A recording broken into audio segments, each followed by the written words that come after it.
looked at West with a twinkle in his eye. "Quite right, West. There's something very fishy about this one.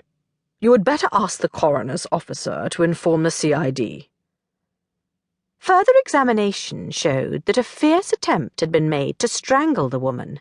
There was a fracture of the voice box, indicating a violent grip on the throat. Bruising on her back suggested she had been roughly forced against the bridge parapet. There were also severe internal crushing injuries, with fractures of the ribs and fractures of both thigh bones, which were caused by her fall over the parapet onto the concrete piles and mud flats below. The woman, said CKS, had died immediately following the fall. It was at this point that Area Superintendent Reese, a shrewd man with a big laugh and amazing eyebrows, arrived at the mortuary.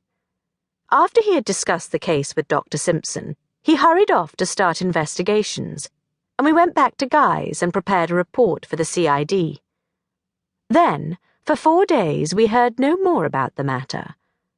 But on the 4th day came a very early morning phone call for me from CKS, saying that the CID wanted him to visit Waterloo Bridge with them, and could I be ready if he called for me in 20 minutes. 20 minutes later, we were on our way to Waterloo Bridge. It was a cold morning, and the bridge, still in the process of completion, was broad, white, and windy, like the deck of a huge liner.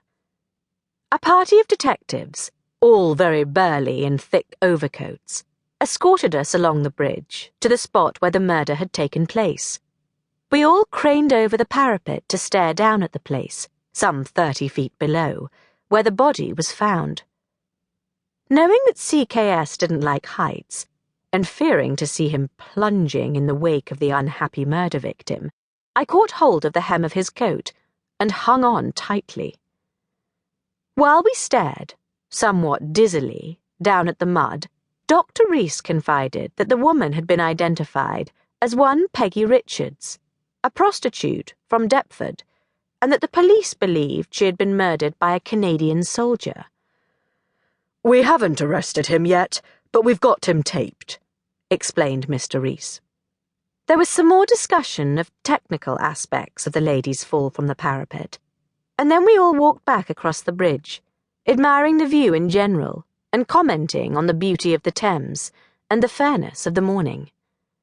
Then Mr. Reese and his party drove off along the embankment to the yard, and we hurried off to start the day's post-mortems. The Canadian soldier, a private named McKinstry, appeared at the Old Bailey some 2 months later.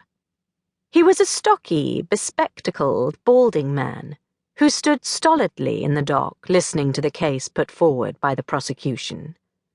This was that McKinstry had come up to London on 14 days' leave, and on arriving at Waterloo Station had gone with a friend to a public house close by, the Wellington. Peggy Richards was also at the Wellington, and remained there until closing time, in the company of several soldiers. At closing time, she was seen outside the public house, and a little later was noticed walking in the direction of Waterloo Bridge with a Canadian soldier. At midnight, a watchman on the bridge heard a man and woman quarrelling. He told a man who kept a store near the bridge. Together they went out onto the bridge, and there they found a Canadian soldier standing by the parapet. It was very dark, because of the blackout, so they helped the soldier off the bridge. Then they went back to see if they could find the woman. There was no woman to be seen, but by the parapet, where the soldier had been standing, they found a woman's scarf.